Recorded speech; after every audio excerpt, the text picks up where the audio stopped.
Good morning everyone. Welcome to the English class. In the previous class, we learned the poem Tartary. Today, we'll see the exercises from the chapter. So before moving to the exercise part, I suggest you read the poem once again and then come back to the exercise. So let's see the first section. It's a reading comprehension exercise. Tick the correct option. 1. The speaker's throne was made of. Is it ivory, silver, gold or bronze? The speaker's throne was made of gold. In the first stanza, we can read the line, "Of beaten gold my throne." So from that line, we get the answer. The speaker's throne was made of gold. In the evening, the speaker would hear the music of the trumpeters, the harp, flute and mandolin, the evening lamps or the violin. This is the correct option. In the second stanza, we can read the lines, "And in the evening lamps should shine, yellow as honey, red as wine, while harp and flute and mandolin made music sweet and gay." So what is the answer to this question? In the evening, the speaker would hear the music of the harp, flute and mandolin. Let's see the third question. His carriage would move through hills and rivers, Tartary's glades, the citron trees, the purple vale. In the third stanza, we read the lines, "And zebras 7 should draw my car through Tartary's dark glades." So what is the correct answer? His carriage would move through Tartary's glades. Clear? Let's move on to the next question. Section B. Match each stanza to its summary of the poem. Then write the summary in your notebooks. So you can see two columns in this table. In the left column, you can see the number of the stanza. On the right side, you can see the summary of each stanza given. You have to match up the stanza, each stanza with its summary. Let me read out the summary given in the right side column. A. The speaker imagines his meal times and the evenings he would spend with shining lamps and beautiful music. You have to find out which stanza describes this summary. You have to match that with the column on the left. The speaker sings praises of Tartary, which has hills and forests, lakes and seas, and citron trees in purple valleys. So find out which stanza describes this. The speaker imagines what his bed and throne would be made of and the animals which would live in his kingdom. And D. The speaker imagines riding through Tartary in a car pulled by zebras wearing a beaded robe and holding a scimitar. So read the poem once again and try to find out which stanza describes each of these summary given here, and then you have to match the left and right side columns. Please do this as an activity now. Pause the video, finish it and come back. Hope you are done with that exercise. Now let's read each stanza one by one and see the summary. Stanza 1. If I were lord of Tartary, myself and me alone, my bed should be of ivory, of beaten gold, my throne, and in my court should peacocks flaunt, and in my forest tigers haunt, and in my pools great fishes land their fins athwart the sun. So what is the summary of this stanza? The speaker imagines what his bed and throne would be made of and the animals which would live in his kingdom. Clear? Now let's see the second stanza.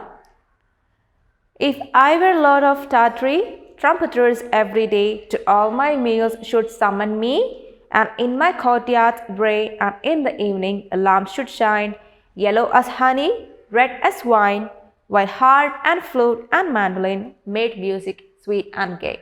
So what is the summary of this stanza? The speaker imagines his meal times and the evenings he would spend with shining lamps and beautiful music. Let's see the third stanza.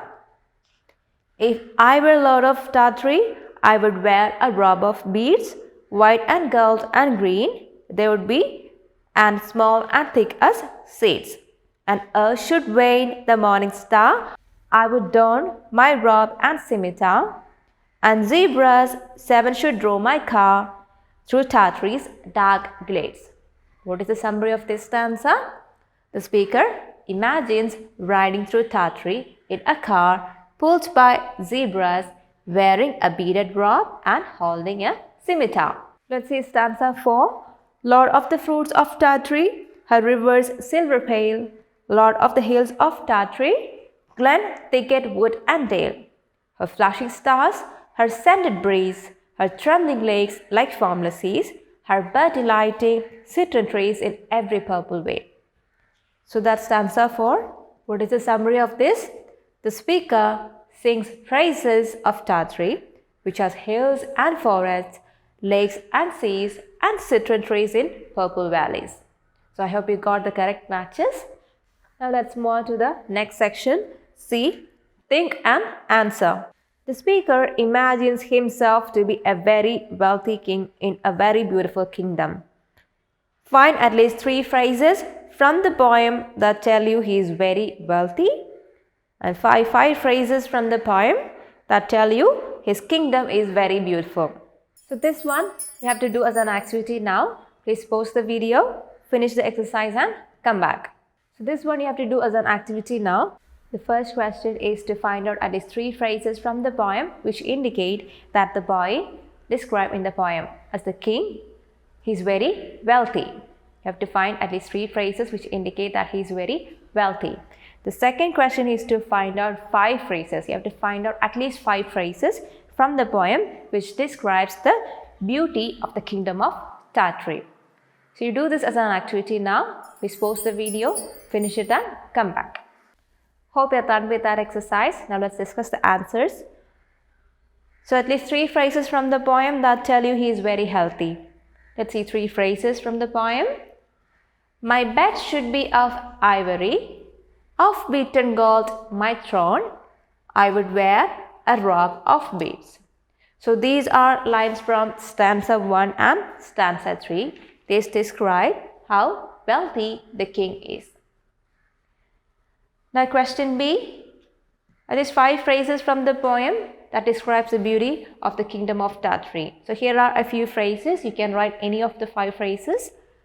Peacocks flaunt, lamps should shine, river silver pale, flashing stars, scented breeze, trembling lakes and bird delighting citron trees. You can write any 5 phrases from the list. Hope you got them right. Now, the next section is appreciating the poem and it talks about imagery. So we have already talked about imagery. Imagery is the use of words to describe things that can be heard, smelled, touched or tasted. So let's read the note given there. The poet has used words that create vivid pictures in our minds. That's about the magic of imagery. As you read through the lines, you'll be able to see a beautiful, clear picture of these lines in your mind. That is about the magic of imagery. As you read through these lines, you'll be able to see a clear, beautiful picture of what is described in these lines. You can even feel what is described in these lines. So let's continue reading. Imagery is the use of language to represent things that can be seen, heard, touched, tasted and smelled. In this poem, the poet has skillfully used beautiful words to describe the splendor of Tartary.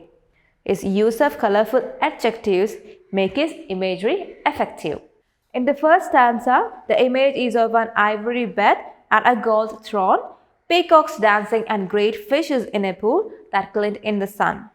In the second stanza, the imagery is of trumpets blowing to summon the speaker, the lord of Tartary for his meals, illumination of his courtyard with red and yellow lamps, and the sound of the flute, mandolin and lyre for speaker's entertainment. Now there is a question given below this note.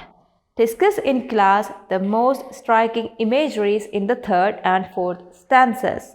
Now read the poem once more for examples of sight, sound, smell, touch and taste and fill in the table. So now let's see which are the striking imageries described in the third and fourth stanzas. Robe of beads which are white, gold and green.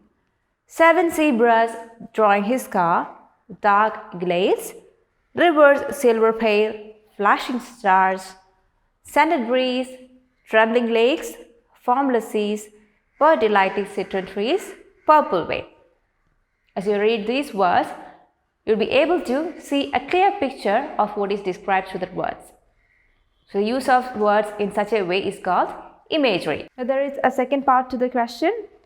Read the poem once more for examples of sight, sound, smell, touch and taste and fill in the table. In the next page, page number 95, you can see this table. And in one column, the different senses are given and one column each for each stanza is given. You have to find imageries from the poem which are related to sight, sound, smell, touch and taste. A few examples are already given here. In the first stanza, you'll be able to see imagery related to sight, which is a golden throne peacocks dancing. These are imageries that describe something related to sight, something you can see. And the second stanza, you can read the words musicians playing the trumpet, harp, mandolin, flute. So that is something you can hear. So these are imageries related to sound. And you can see a few more examples. Similar to this, you have to find out other imageries from the poem and fill in this table. You can do this as an activity now. Please pause the video, finish it and come back. Hope you are done with that. Now let's see which are the other imageries described in the various stanzas.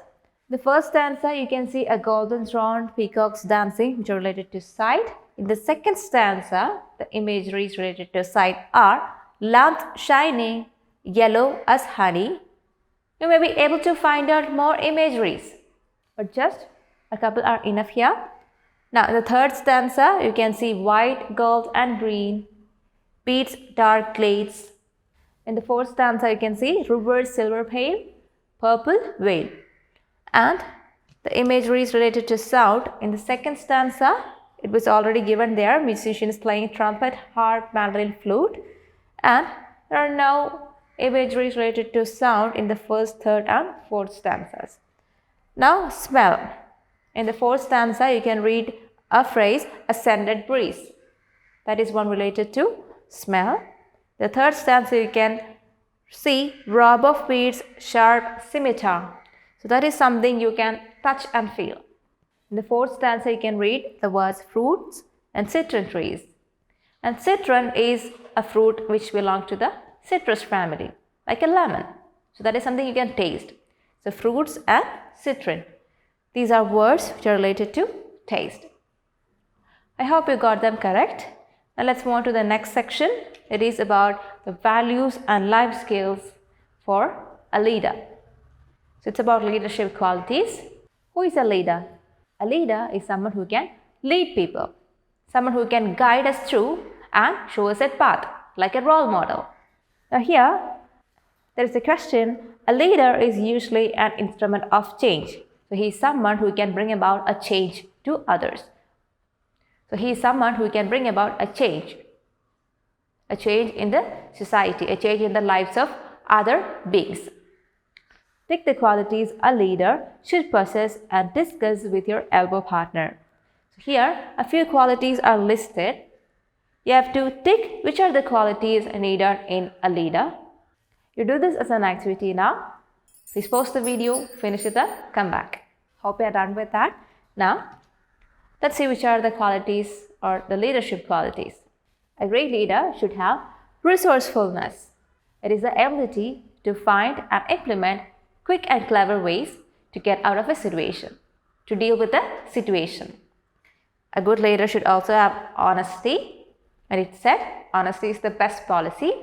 And he should also be a kind person. So he should have kindness. A great leader should have empathy.